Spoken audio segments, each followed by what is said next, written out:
Hey, what's up, guys? This is Fula with another video. This time I want to do some non-boxing, non-sports related videos, period. Um, I just want to talk about the show 90 Day Fiance. Uh, you know, there's one particular couple I want to talk about, and the couple is this 30-year-old Nigerian man who's now engaged with a 52-year-old Caucasian American woman. Um, I don't tend to watch the show that often. I mean, I just catch bits and pieces of it basically, but most of the time I'm not watching it. But from what I see, it's just making us Africans look very, very bad, very, very desperate, and very, very, just very, very vulnerable and exposed. Is making, that guy, Michael, there's no dignity there with that guy, because clearly what his intention is, and it's clear to see what his intention is he's trying to get to the United States. He'll put up with her for as long as it takes to get his residency, his citizenship, or whatever the case may be, and he's jumping ship. That's what he's doing. That's what the plan is. And on the other side of the coin, it just brings back bad memories. Mind you, I've been in the United States for quite some time now, so obviously my accent's not really there anymore, from Africa. But the thing that kills me, because it happens in the Caribbean, it happens in Africa, it happens in these places. You have these sick white women who go there to fulfill their fetish. And if someone says that this is love that they're doing on the show, then you're clueless. It's not love. It's a woman who has a plantation colonizer fantasy to fulfill, and this guy happens to fit the bill to do it. I'm just calling it spade a spades. A lot of people aren't gonna like what I have to say, but the majority, and I've seen it myself and I've experienced it myself, a majority of European descended people fetishize about getting Africans, okay? It is a fetish. It is not based on love, okay? It is about fulfilling something, and the stereotype of the big mandingo. That's what it is about, okay, at the end of the day. Because at the end of the day, I'll use another example. On that same show, there was these three old white guys, three old ones. They went to Haiti. They found this little girl who, 17, 18. And mind you, these guys are in their 40s or something. They're yes, that old. Okay? They get to Haiti. One of them proposed to her, right? And she was just talking about oh yeah, I want to go to school. I want to educate myself. I want to better myself. The dude kept on writing her off.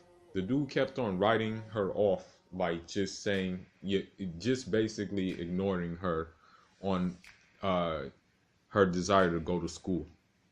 Okay? What does that tell you?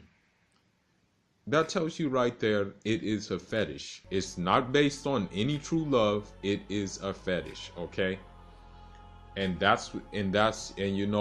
you may shoot me, you may unsubscribe from my channel for me putting this out, but that's why I will never swirl, okay? Because in the back of my head, I know that when someone of a different ethnicity is looking at me, they're looking at the physical. They're not looking at what's inside of me. They're not looking at what's intellectual about me. It is a physical thing, and I'm cool on that. You know, I need. It has to be a deeper connection than physical, and personally, I can only find that with someone from my culture or someone from a similar culture, you know, who will be a black skin. And you guys may say, "Oh, you're the problem with the world today.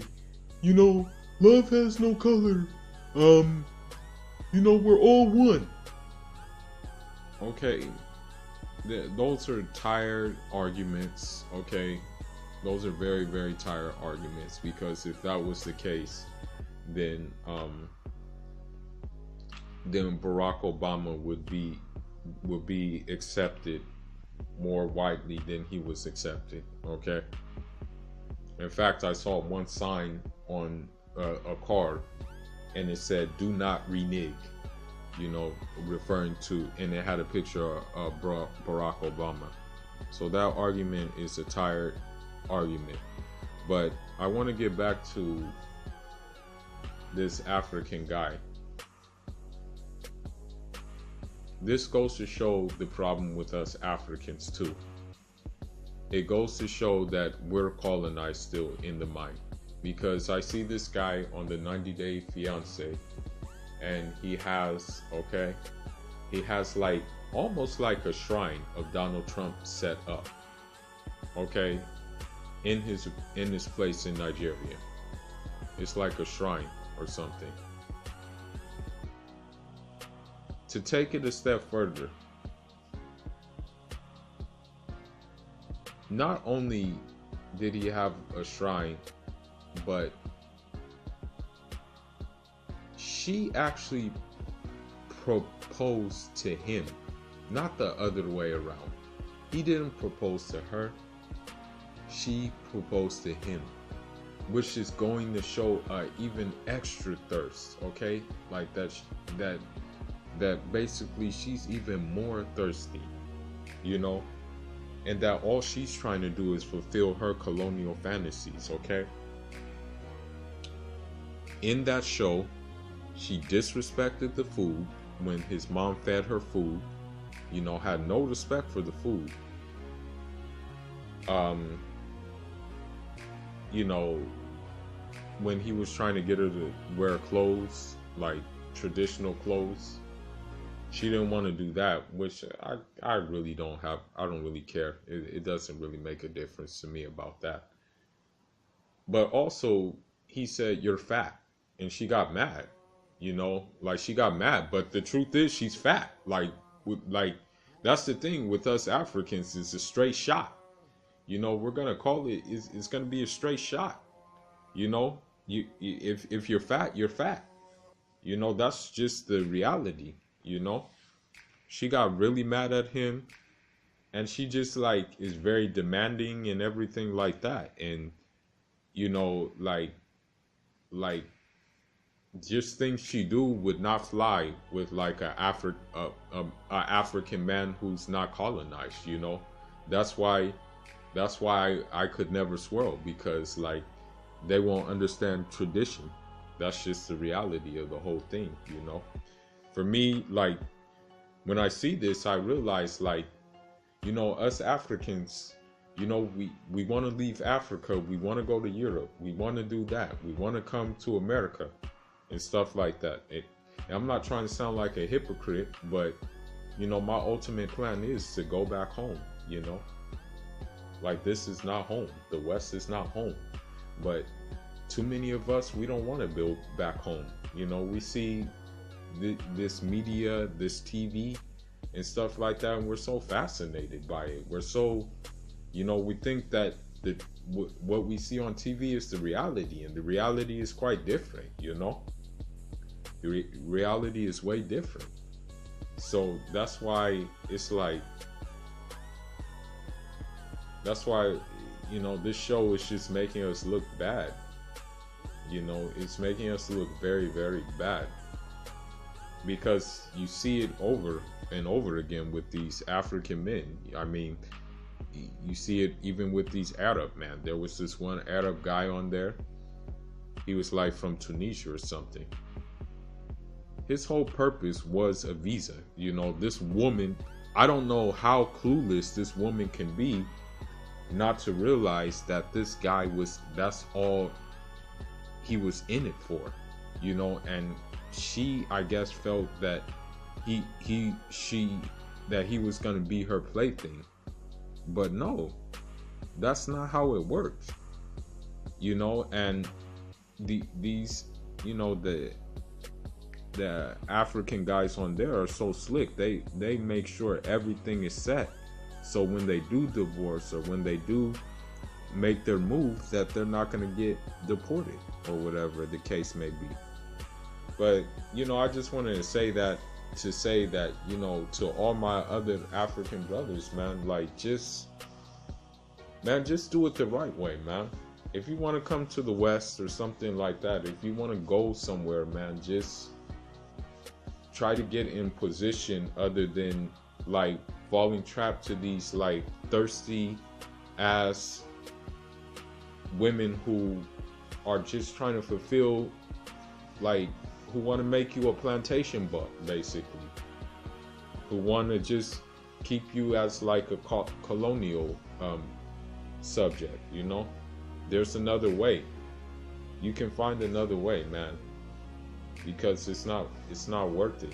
It's not worth dealing with them, you know. It's not worth dealing with them at all, you know. So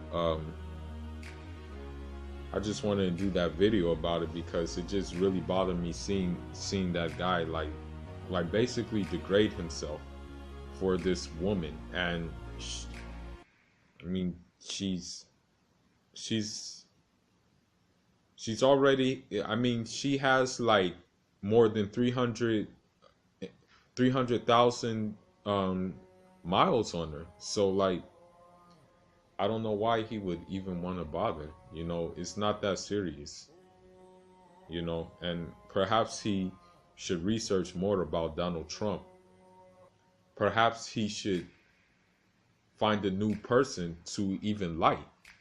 Perhaps he should look into people from his own country who have done things way more than Donald Trump, who are self-made and who aren't trust fund babies like Donald Trump.